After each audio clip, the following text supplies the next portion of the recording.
Assalamualaikum warahmatullahi wabarakatuh. Berikut ini kami akan menyajikan soal-soal untuk ujian P3K di tahun 2023 ini. Semoga kita semua senantiasa dalam lindungannya dan dimudahkan segala urusan. Amin.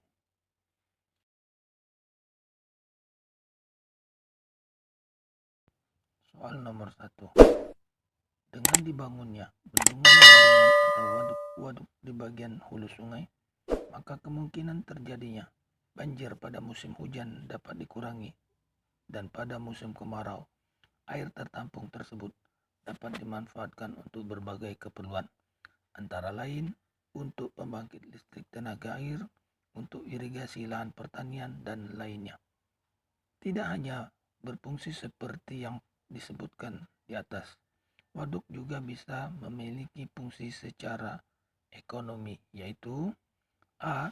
sebagai tempat berenang, B. sebagai tempat memelihara ikan, C. sebagai tempat berkebun, D. sebagai objek pariwisata, E. sebagai objek pajak pemerintah daerah.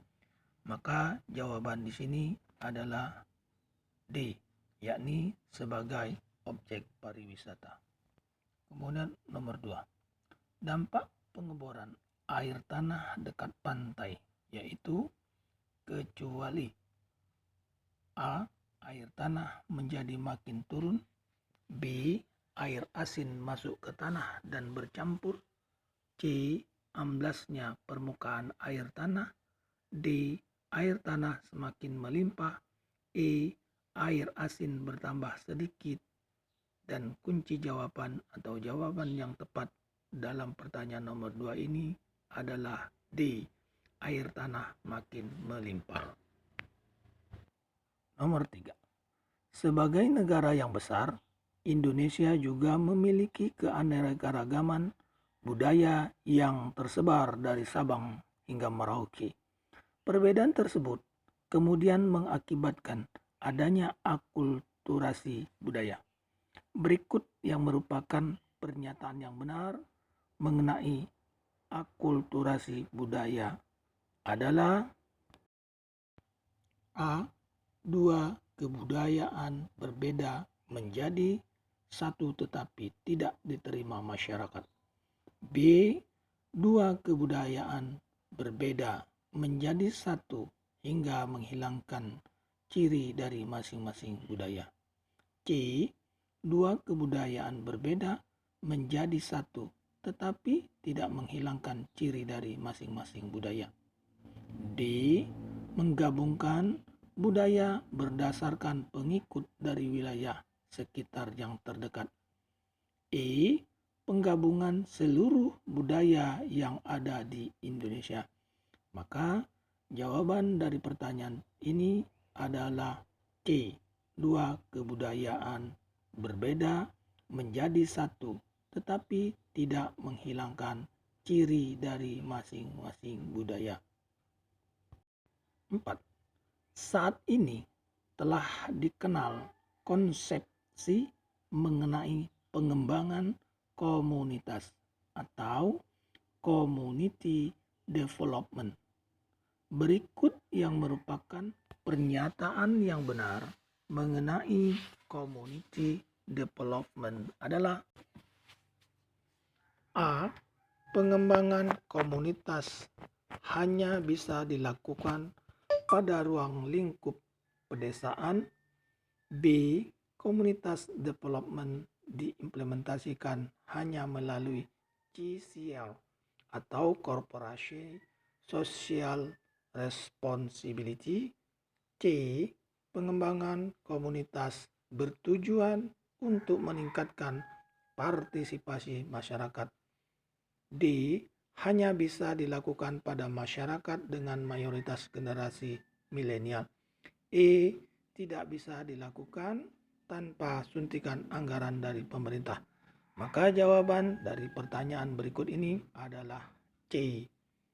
Pengembangan komunitas bertujuan untuk meningkatkan partisipasi masyarakat.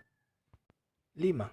Status sosial yang didapatkan seseorang karena hasil usahanya sendiri disebut A. Ascribed status, B. Assigned status, C. Assieved status, D. Social role, dan E. Intersected social structure. Maka jawaban yang tepat pada pertanyaan ini adalah C. Assieved status. Berikutnya pertanyaan nomor 6. Contoh stratifikasi yang terjadi dengan sendirinya adalah A. Kekuasaan, B. Tingkat ekonomi, C. Tingkat pendidikan, D. Kepangkatan, E. Tingkat usia.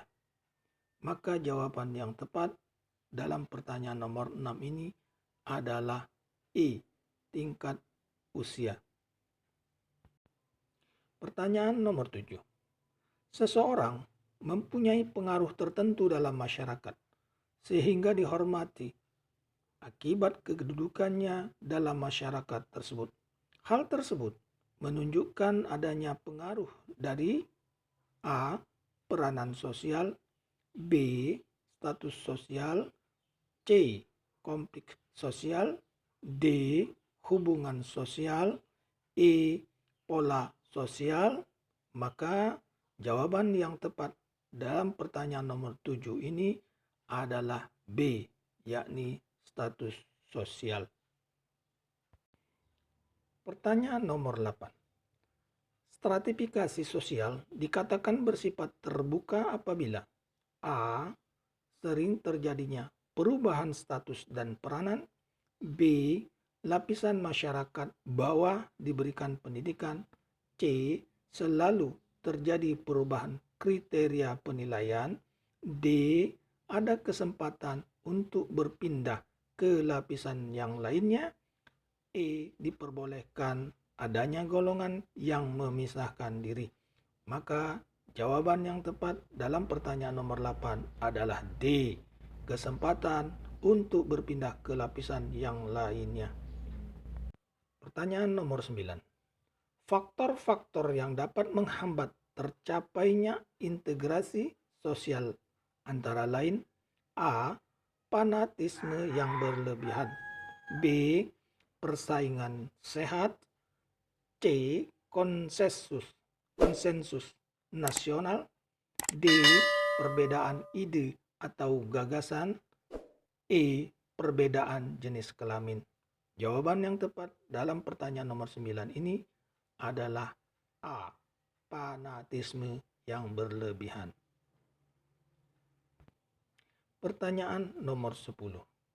Adanya perbedaan yang terjadi di masyarakat mulai dari tingkat ekonomi, sosial, dan lainnya menyebabkan adanya ketimpangan sosial di masyarakat.